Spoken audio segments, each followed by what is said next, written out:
Hello, everyone, and welcome to finally the 8th episode of the Around the World podcast, where I, Lucas Kleinmeyer, and my good friend Jacob Fernandez talk about football and the interesting topics surrounding the beautiful game. Jacob, it's been almost 2 weeks, and we haven't done one yet. Can you care to explain why? So, our teacher, Mr. In PG Connor, terms. has not been here for a couple of days. Also, the computer that we record on has been missing for a couple weeks as well. Yeah, that's pretty much the main reason why we couldn't find the computer. So there's multiple computers that this class can use, right? But the mic that we use to record our podcasts only plugs into a few of them. So the one we normally record on, the one we've done for every episode so far, has been missing. It's still not back. We don't know where it is. Probably an NBC or sports radio student is using that computer. But today, a new computer came across our laps, and I plugged in the mic, and it worked. So We are not canceled. We're not canceled. Not yet, however. So on Thursday at 8:02 p.m. or a.m., we are recording episode number 8 finally. So yep, we are recording. Thank you guys for waiting it out. We've been getting a couple questions, but hey, it's back. Yep, It'll be uploaded tomorrow. We are recording on a Thursday. It'll be uploaded on Friday. So we missed a lot. We did miss a lot. I was kind of hoping for a double episode week this week to make up for last week.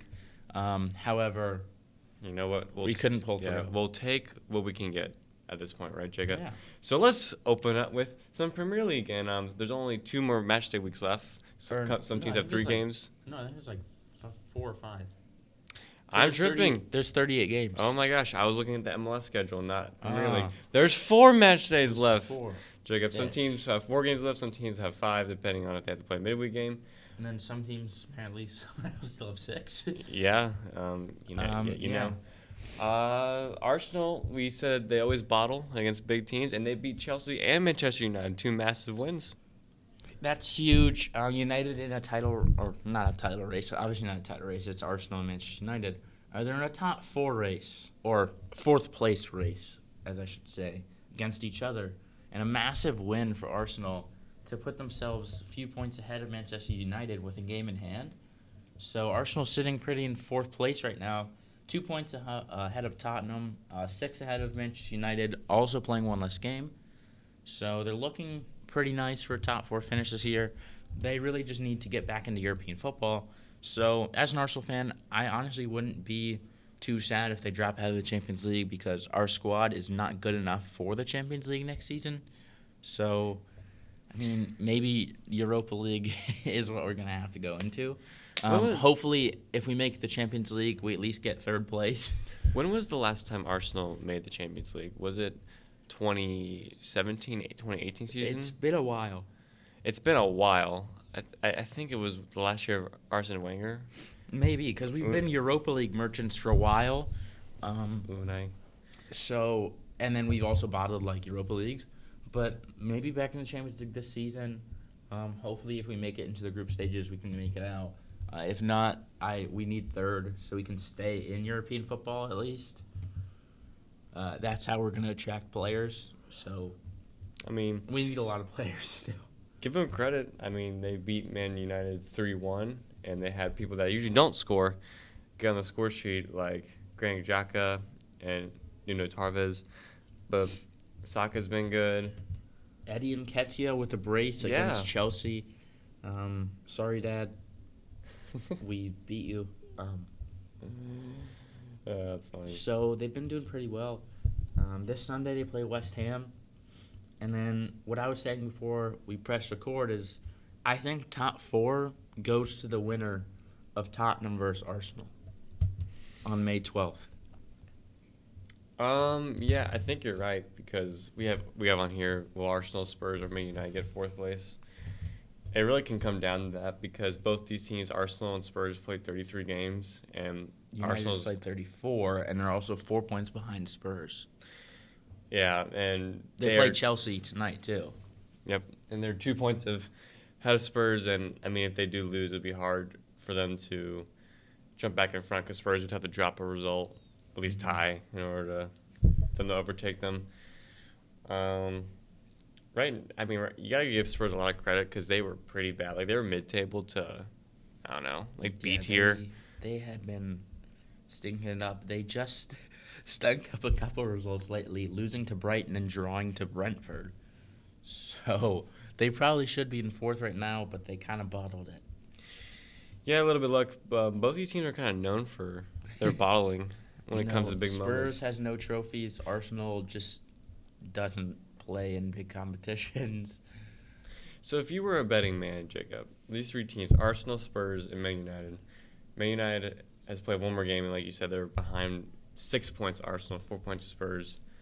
Who do you think's going to get that fourth spot and gets back in the Champions League? Well, I'm looking at these upcoming matches. Tottenham has a game against Leicester, Liverpool, and Arsenal left. So that's 3 tough games. Leicester could take a few points away, even scrape a win somehow. Liverpool, I expect Liverpool to win that game in a title race. And then the winner of Arsenal and Tottenham may be the deciding factor. However, Arsenal's matches, they play Everton on the last day of the season. Yep. And if they're in a relegation battle, they're going to have to win. So it could come down to that last day. It looks like, because right now, if the season ended today, Everton would be relegated. Yes, so Everton definitely will need to win that last game of the season to try and stay up. Arsenal with a little bit easier of a schedule. West Ham, Leeds, and Newcastle. Frank Lampard masterclass, maybe? It's possible. But I'm really looking at that May 12th game and thinking the winner there has a really, really good shot to go into the fourth place spot. Because the other spots are just basically taken. So, well, actually, Arsenal's only 5 points out from Chelsea. But Chelsea's played the one last game, and I don't think they really care. Yeah, they don't care. They're in Champions League. So if you're going with Arsenal, which I think is how it sounds, I want to go with Arsenal because I think they deserve it, and it's been a while, and that fan base has been tortured, especially when they had Unai Emery for a couple of years, like yourself. Yeah. I just have a weird feeling it's going to be Spurs, and I don't know why. I think it really is going to come down to that game between these two when these two teams play each other. And Arsenal's not looking like the strongest side right now. I mean, with no left back. And they did beat Chelsea and Man United, which is, I mean, if you can go up for big games, you can come up for Spurs. But I just have a bad feeling. But who knows? Me too. Honestly, I wouldn't be too disappointed if Arsenal only make it to the Europa League. So their squad doesn't need a lot of work. It's not Champions League material yet. It's not Champions League material. So even if they do make it in, I think they might not even make it out of the group stages. Third place finish would be all right though. Yeah, definitely would. Do you want to talk about a little bit of La Liga with Barcelona? Sure. Barcelona has 3 home losses in a row. They've lost to Rayo Vallecano 1-0, Cadiz 1-0, and Frankfurt in the Europa League 3-2. So they're on a really cold run of form right now. Their home stadium, Camp Nou, is not looking like a fortress. They've just been dropping results left and right. In a battle for second place, they're now tied with Sevilla and only 2 points ahead of Atletico Madrid. With 5 games left in the season, there's still a possibility that they could drop out of the top 4. So it's not looking too hot right now, but they should be able to stay up in the top 4 with Mallorca, Real Betis, Celta Vigo, Getafe, and Villarreal. Not the hardest schedule there, so I imagine that they could stay in the top 4, which is really all they need right now. Get back in the Champions League. They'll stay in the top 4 for sure, but my biggest thing is they've only scored 1 goal in the past 3 La Liga games. Yeah. And that was Aubameyang in like the 11th minute or something like that. Their attack's kind of shriveled up, and their defense has been Their better. defense has It's been better. been all right, but it's always pretty shaky, not going to lie. Dest just got injured. Yeah, I was just about to bring that up. Dest injured for the rest of the season. Pedri out for the rest of the season. Huge blow for Barcelona as pretty much everything goes through Pedri. I've been looking at some stats. It's like when Pedri plays, they won like 80% of the games. When Pedri doesn't play, they win like 50%. So he's a massive part of their squad. And with him out, they may struggle in the last part of the season, but they still have Gavi. They got Nico, Frankie de Jong, Busquets. They should be all right. They got to grind out a couple more results and then finish top 4. Yeah, they should be more than all right, but definitely not something to just shy away from and completely throw it away and act like it's nothing. But it's not something to harp on. They should be good. If Barcelona doesn't make the Champions League again, I mean that's getting out in the group stage is bad enough, but just not making it at all, it would be catastrophic. But I think they'll be just fine. Yeah. Speaking of Champions League, Mr. Hernandez. Should we talk about the tragic news or no? You can if you want. You have to explain because I know a lot of people aren't up to date with football agents. Yeah. So the news just came across the desk. Mino Raiola, super agent, the agent of the likes of Erling Haaland, Zlatan Ibrahimovic, Matthias de Ligt. He just passed away at the age of 54. So rest in peace, Mino Raiola. That's a big blow for the footballing world, as he's a really good agent. He looks after some of the best players in the world, Paul Pogba as well. And lots of those players were looking for moves this summer, and they now have to either restart them or do them by themselves. So we'll see how that shakes up the world of football. Yeah, it's definitely going to make an impact on some of the transfer targets. Yeah, definitely rest in peace. It's awful. That definitely would probably shake up because we just named the players that he were clients for. Zlatan. Yeah, you can't get Pogba, any better. Gianluigi Donnarumma, Erling Haaland. I mean, those are the world class players, and some of them have massive personalities like Zlatan, Pogba, and people like Haaland that are going to look for probably their next big move, and probably this summer or this following summer. This summer, lots of his clients were looking for moves. Like Pogba probably wants out. Some of his other clients, like De Ligt, he probably doesn't want to play at Juventus anymore. Well, Pogba's wanted out for the past 5 years. Yeah, Mazraoui, right back for Ajax, he wants out. Barcelona looking at him as well. So Barcelona could take a hit as well, looking at some of their clients and not being able to use that really good relationship with Mino Raiola. Yeah, definitely will shake up the transfer window with the amount of football clients he was with. All right, so rest in peace. Yeah. Now on to the Champions League semifinal matchups. We were supposed to predict these, however, we did not have the computer. So now we just get to recap them. We'll start off with the game yesterday, as it was more of a acceptable result, more expected. Liverpool-Villarreal in England. Liverpool wins 2-0. Villarreal trying to hold on to a draw, trying to keep it close for their home leg. Unfortunately, they could not hold on. 2 goals in 2 minutes for Liverpool. Then the game really settled down. Villarreal going into their home leg down 2-0, looking like they're going to be out of the Champions League in the semifinal. That's a pretty good result for the Villarreal side, however. It is, but the performance wasn't because they only had one shot. It wasn't even on target.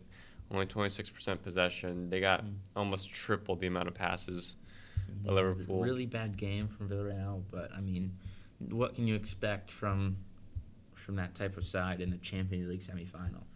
I mean, they're in 7th in La Liga right now. They're not even in the Europa League. This really is everything for them because they're not even going to probably make it Europa League. They're not even in the Europa Conference League qualification spots. They might not get European football next year. But they're in the Champions League semifinal. Yeah, this was honestly a matter of when Liverpool is going to score because they have games like that where they just dominate the entire game. You're just wondering when they're going to score. It came off an own goal, and then Sadio Mane scored just a minute later.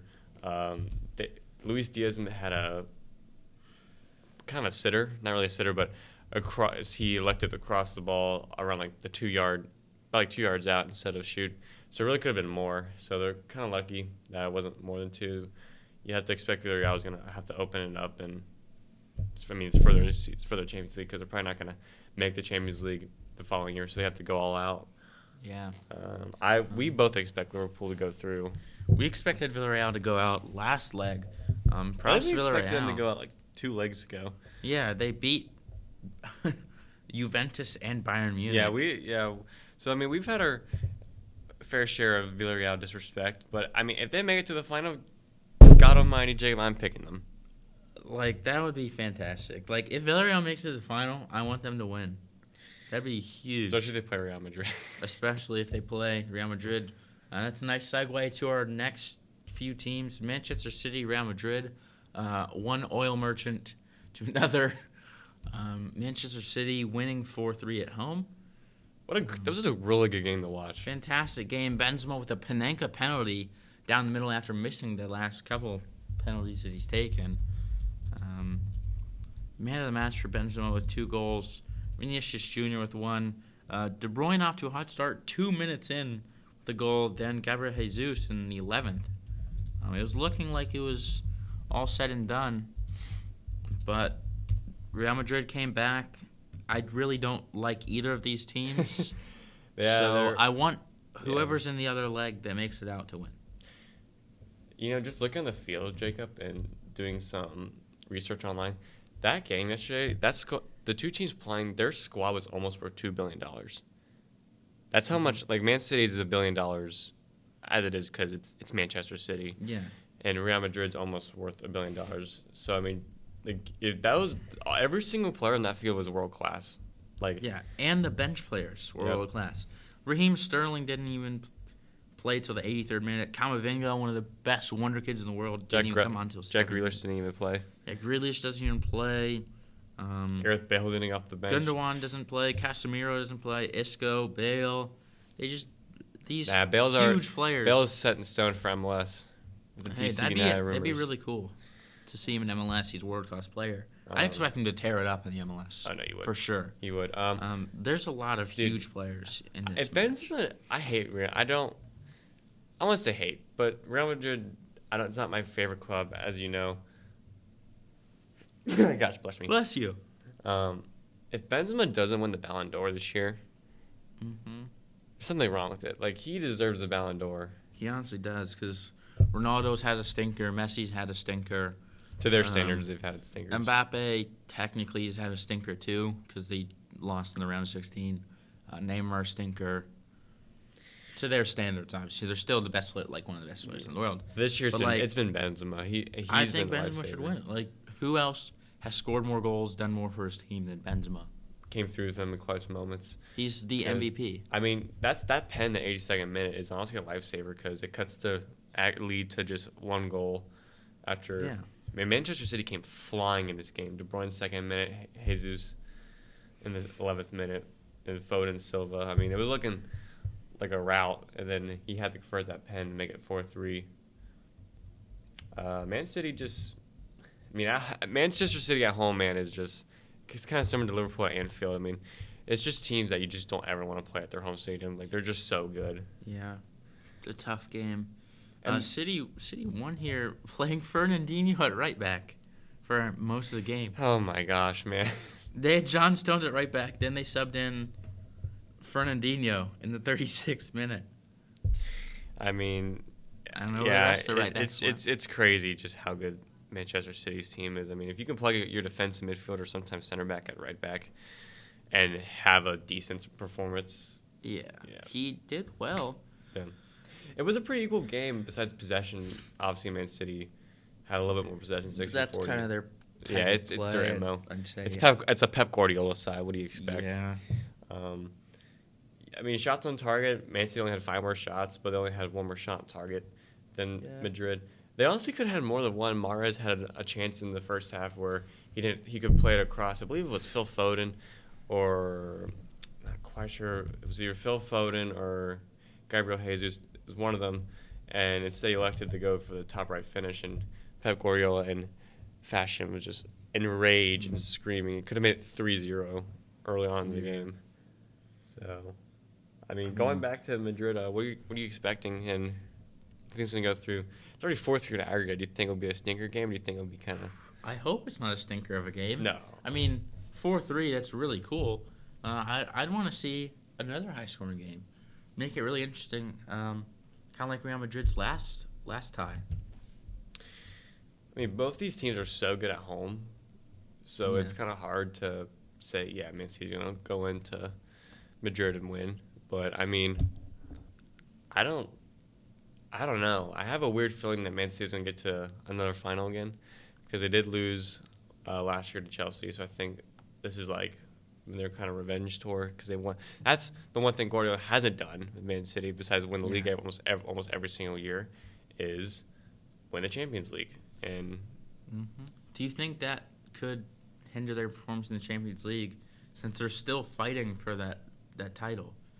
They're only one point ahead of Liverpool. No, I think he doesn't care. No, I think he cares more about Champions League. City still has so many good players off the bench. Exactly. They could rotate their full 11 and still beat the likes of Leeds, Newcastle, Wolves, West Ham, and Villa. Oh, for sure. But I honestly think if you ask Guardiola what would he rather win, the Champions League. It'd be Champions League. Anyone would rather win the Champions League.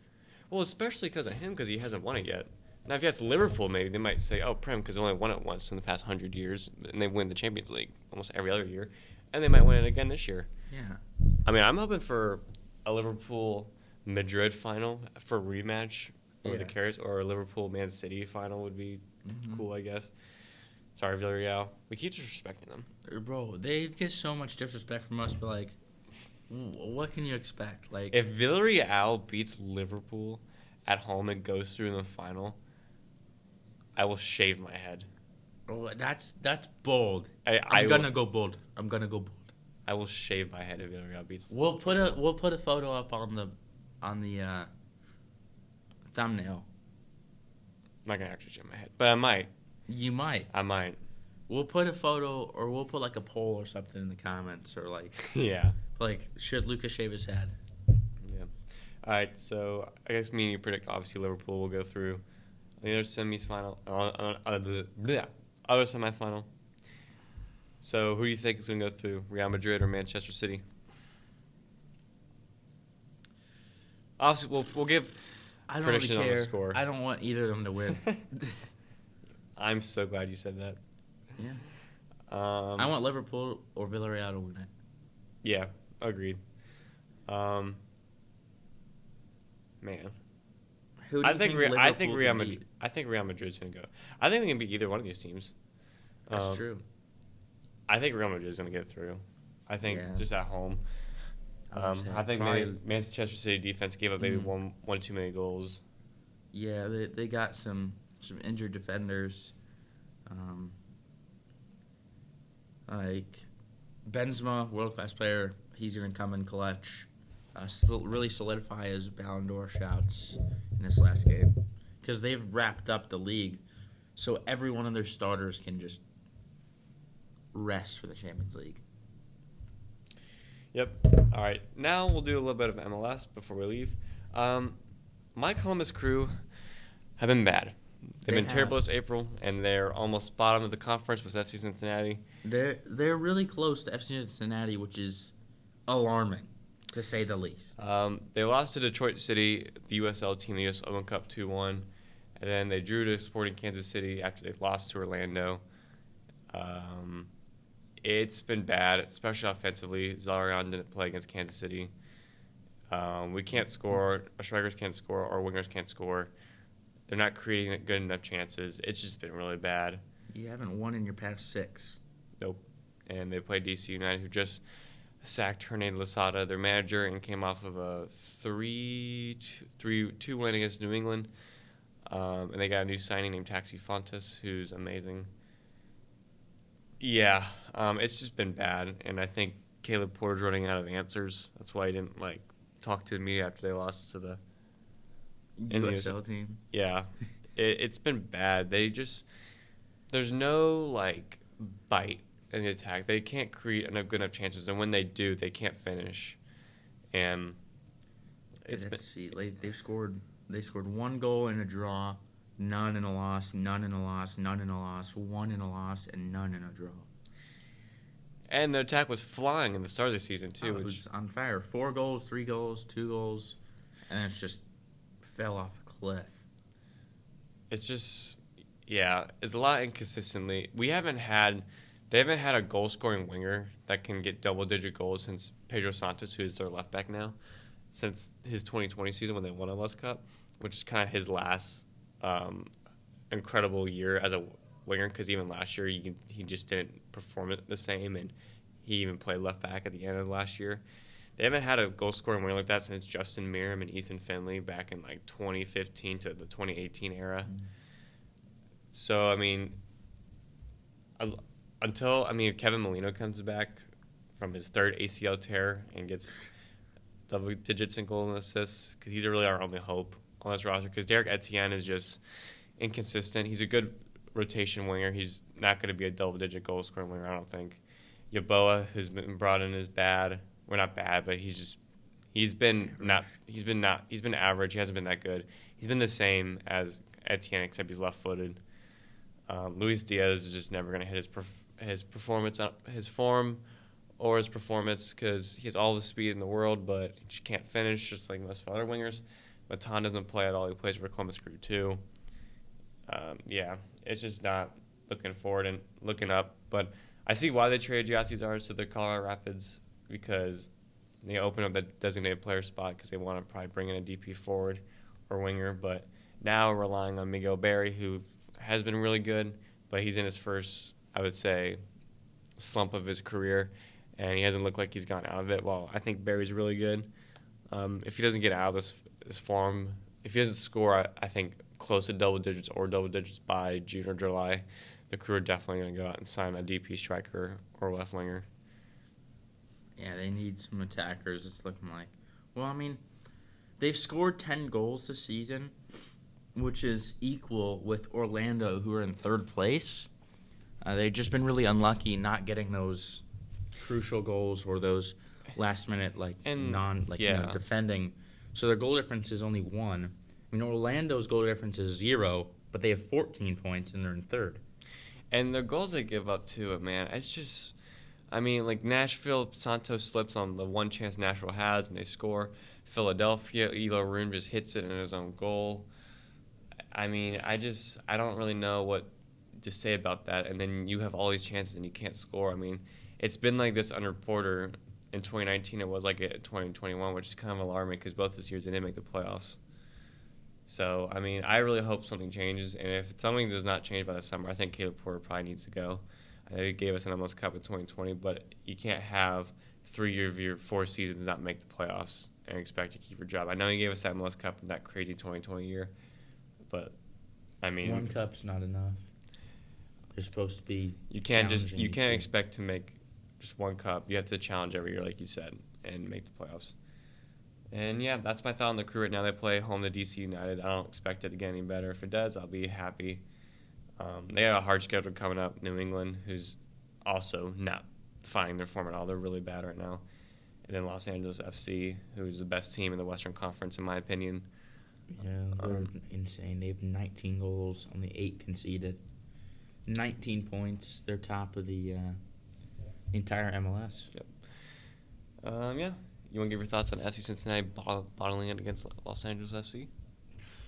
Sure. FC Cincinnati go up in the extra time of the first half. Kellen Acosta, and then in typical FC Cincinnati fashion, they just give up 2 goals. They stop trying. They don't look like they're creating anything, and they end up losing 2-0. They're at home, and they just gave up all these goals. Our defense is still terrible. Yeah, I can't. Roman Celentano, the rookie made his debut. Looked like he was all right. Our other pick, Ian Murphy, center back, looked like he's okay. A couple years ago, Calvin Harris, our other pick. So we're playing some of the younger players, just still not getting it done. Brenner still not scoring any goals. 22-year-old Brazilian forward paid like $10 million for him. Got subbed out too. And he just doesn't score goals. When they didn't even have Brandon Vasquez, they subbed out. I can't blame him that much. I don't think it was obviously a bad loss, but they played the best in the West, and they're missing a lot of starters like Brandon Vasquez. They just signed a defensive midfielder. I can't pronounce his name, but he is Nigerian. Who looks pretty good. Let's see. But Obinna Nwobodo. Yeah, for $3 million. We definitely need that. Yeah, they definitely need a defensive midfielder. They don't have Yuya Kubo just playing the 6 for some reason. Yeah, maybe he can go up and score some goals or assist something. Because Junior Moraine is more of an 8 than he is a 6. Yeah, it's a bad loss, and they're in last place again. I don't think they play as bad as it may seem. I mean, we have a -7 goal difference. They do.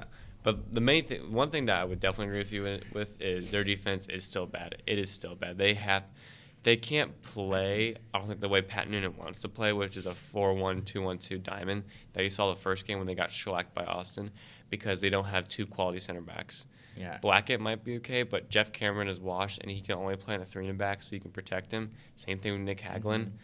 So, I mean, center back depth is still a massive need, and I think they have to go out and spend a DP center back at this point, because you cannot have 4 years of just terrible center back play and not spend serious money. I get like the Jeff Cameron signing, but he should be a good backup piece or a secondary piece. He shouldn't be your main guy at age 37, 36, how old he is, because his legs are gone. He's 36. And he can't play and he turns 37 in July. I mean, hopefully some of our young players start performing. Yeah, Ian Murphy. Ian Murphy, Roman Celentano, Calvin Harris, some of our recent draft picks. Hopefully some of the youth in our squad can keep performing and get better and better each game. I agree. We need to go out and sign a DP center back, probably. The offense isn't looking terrible. I mean, they were missing Brandon Vasquez, who might get a use his national team call up this summer when they play friendlies. Like, our offense isn't terrible. Luciano Acosta is great. Vasquez has been great. Brenner still has potential. I mean, maybe he wants out, though. Yeah. So, I mean, you have to question if he wants to be here. Maybe he can turn his career around with FC Cincinnati if we have the ball more. Like, if the defense can turn into attack. But he has not performed. He scored, 8 goals in 39 games. For your striker that was brought in for, 10 mil, you can't have that happening. He's just been really terrible for FC Cincinnati his entire career. Yeah. I don't know where he'll go, and we'll probably make a loss on him too, because he's got. He is one of those guys where if the whole team around him is an A-plus players, he's not going to score double digits. Because even look at his goals at Sao Paulo, it was all a bunch of tap-ins or rebounds or late runs. It wasn't him creating anything. It wasn't him, holding up the ball and making runs, which he can do a little bit. He's like a kind of like Giassi Zardes, except Zardes can hold the ball and play off him, and Brenner, you can't really with Brenner. He wants tap-ins. Like, if he doesn't have service, he's not going to do anything, and you can't blame him because FC Cincinnati is obviously not the greatest team, and they're not going to create a bunch of chances, but you have to try. 8 goals in 39? Yeah. I mean, he only scored 22 and 44 for Sao Paulo, which is not that great of a goal return for a Brazilian side. You should be expecting a wonder kid like him to get a lot more goals.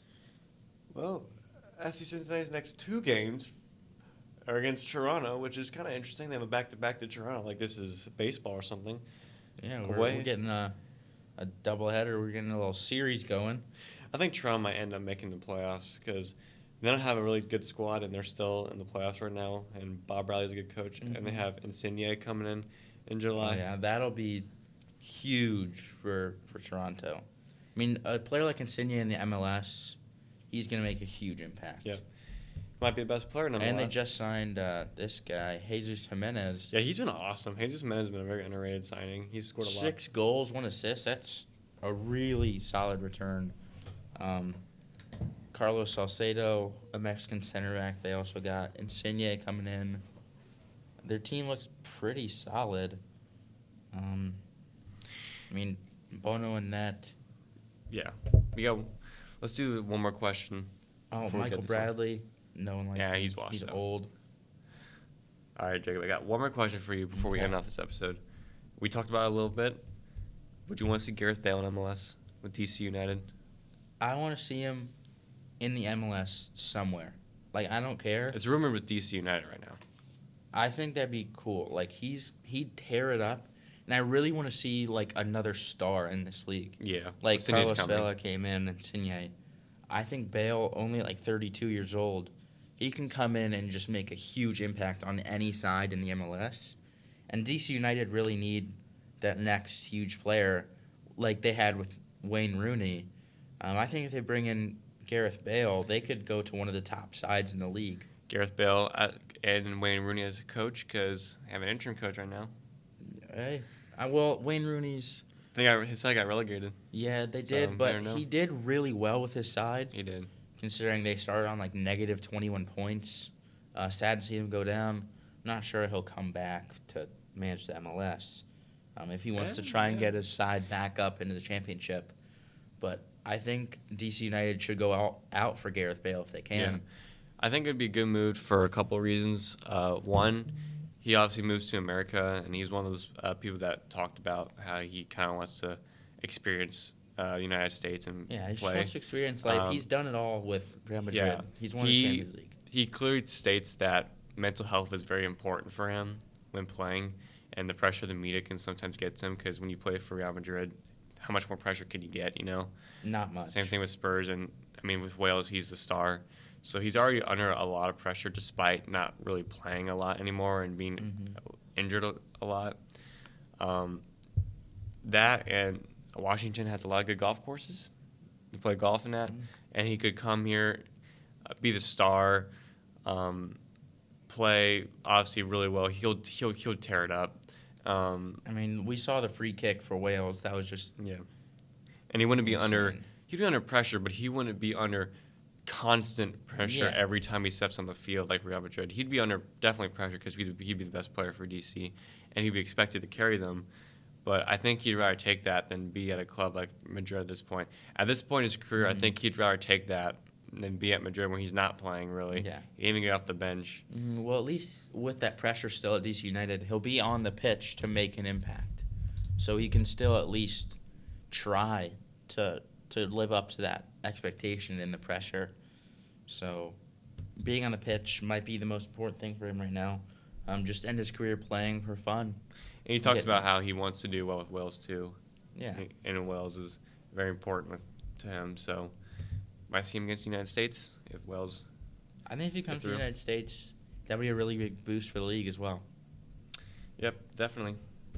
Definitely need another star in this league with Vela, who might be leaving, but I think they agreed on a contract with him. So, I think that's going to wrap it up. Finally, we're back fine, Jacob. We're back. Finally. Hopefully, we'll have a computer next week as well. Thank you guys for your support. Waiting a couple weeks for the podcast. A little sneeze there to end it off. Yeah, it's been like that. It's been a couple weeks. We'll do a couple double. We'll try and get to it next week if the computer is here. Yeah. So, we'll talk to you soon and we'll recap all the. We'll recap everything. We'll talk about a lot of stuff. Maybe make another huge episode like today. Maybe an hour episode. We still have to talk to our teacher about that one. But be lookout for some big episodes to end the school year. Sounds and good. We'll see you next time.